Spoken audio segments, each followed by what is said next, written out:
Can you believe another year has come and gone? I've played quite a few games this year, good and bad. So let's start with the worst of the bunch, since I like to end the year on a good note. Now, to the people who are new to my videos, I tend to only review Wii, Wiiware, and Virtual Console games. Also, this is a list of the worst games that I reviewed this year, not a list of the worst games that came out in 2010. So what do you say we get this thing started? Number 10. SpongeBob SquarePants Truth or Square. Me and the little Wiiviewer both played this one, and while he might have thought it was worth the rent, even with its very short gameplay, I didn't. I thought the controls were bad, and the visuals, let's just say, it was not up to par with the Wii's potential. Their controls were great. Great? Did we play the same game? Yes, we did. I found them unresponsive at times. But that's just not all the time. And I said great, not excellent. Number 9. Pirates Plunder! This Castle Crashers clone wasn't terrible, but it wasn't very memorable either. It was just okay at best. As you progress, you'll earn experience points, and with those points you can upgrade a certain skill. There were a lot of combinations to choose from, so you could really tweak with your character, and that was really cool. There were a lot of different weapons to use against the enemies, so you're going to need to make sure you upgrade the traits for the weapon that you feel most comfortable with.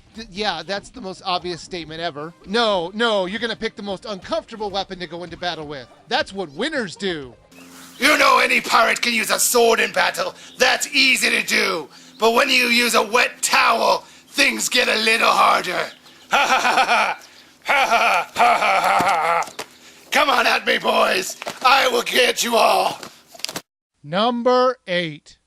Arcade Zone. This title simulates playing games in an arcade. The problem is that a lot of the controls were awful, and often didn't work the way they were supposed to. However, the main problem overall was that the whole game was very underwhelming.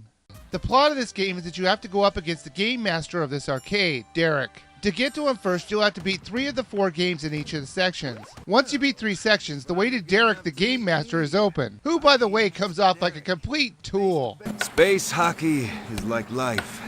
You play it, but you never master it. Congratulations on being someone I actually notice enough to be annoyed by.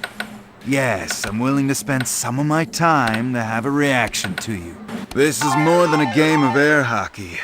Until you know that, you can't be on my level. You might as well wish to be a super genius. Number 7.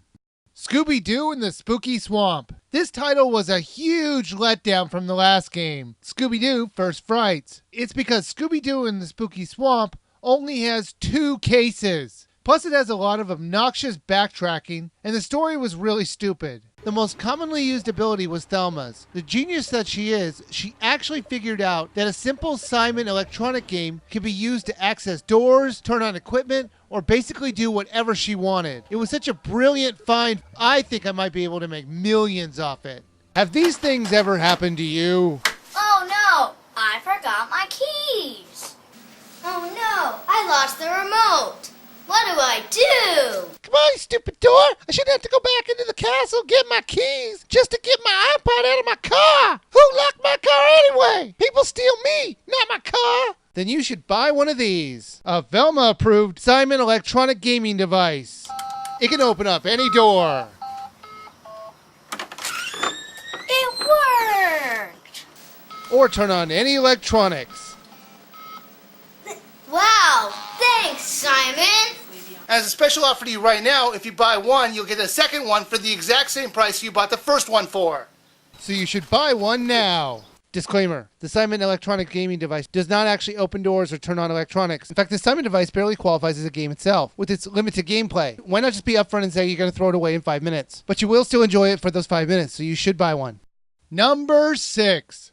Hollywood Squares. This title could have been great if they didn't cheap out on the celebrities. Unfortunately, we got a very dull recreation of the game show with only 1 celebrity per round instead of 9 per round like the TV show. I've said it in my videos before. If you're not going to do something right, then don't do it at all. In the single-player game, it plays out like the show would, where one special celebrity would take over the center square for the week. And in order to get to another celebrity, you would need to win every day in that week. It's at this point I would like to remind the publishers that the game is called Hollywood Squares. Do you see that S at the end of squares? That means that there should be more than one celebrity in the round. In fact, there should be 9 of them. In total, there are only a handful of celebrities in the whole game. And the question I have to ask is, why? This show has been on for years. They could have pulled old clips from the 80s version or the 90s version.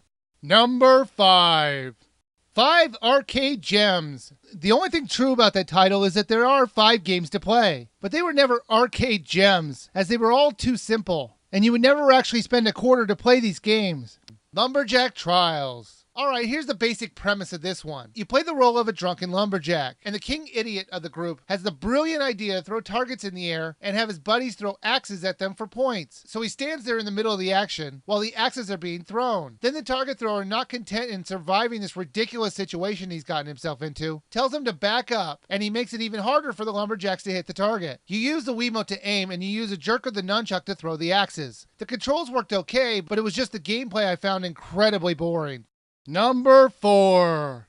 Rudolph the Red-Nosed Reindeer. Even Rudolph couldn't save this game. The only thing that separates this game from the number 5 pick is that there is one more game to play in 5 Arcade Gems. Much like its spot on this list, there are only 4 games to play in this whole title, and the game will take you about 10 minutes to finish the whole thing. This title had way too many quality assurance testers. I noticed it while I was watching the credits. Let's count them up, shall we? 1, 2, 3, 4, 5, 6, 7, 8, 9, 10, 11, 12, 13, 14, 15, 16, 17, 18, 19, 20, 21, 22, 23, 24, 25, 26, 27, 28!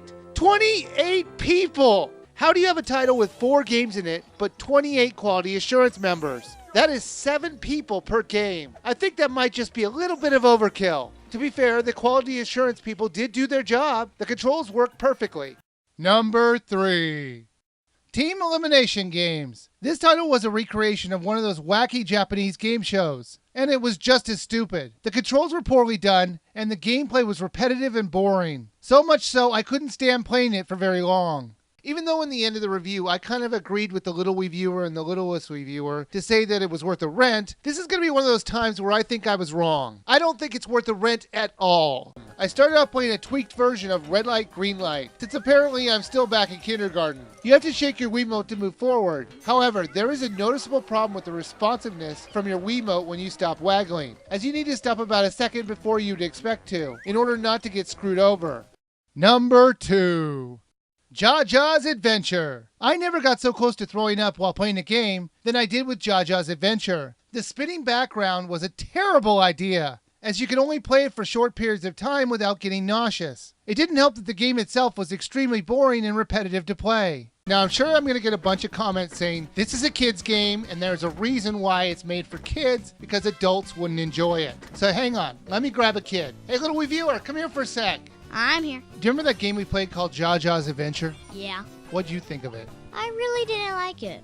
I thought it was boring, and it kind of gave me headaches. Thanks, little Wiiviewer. Number 1.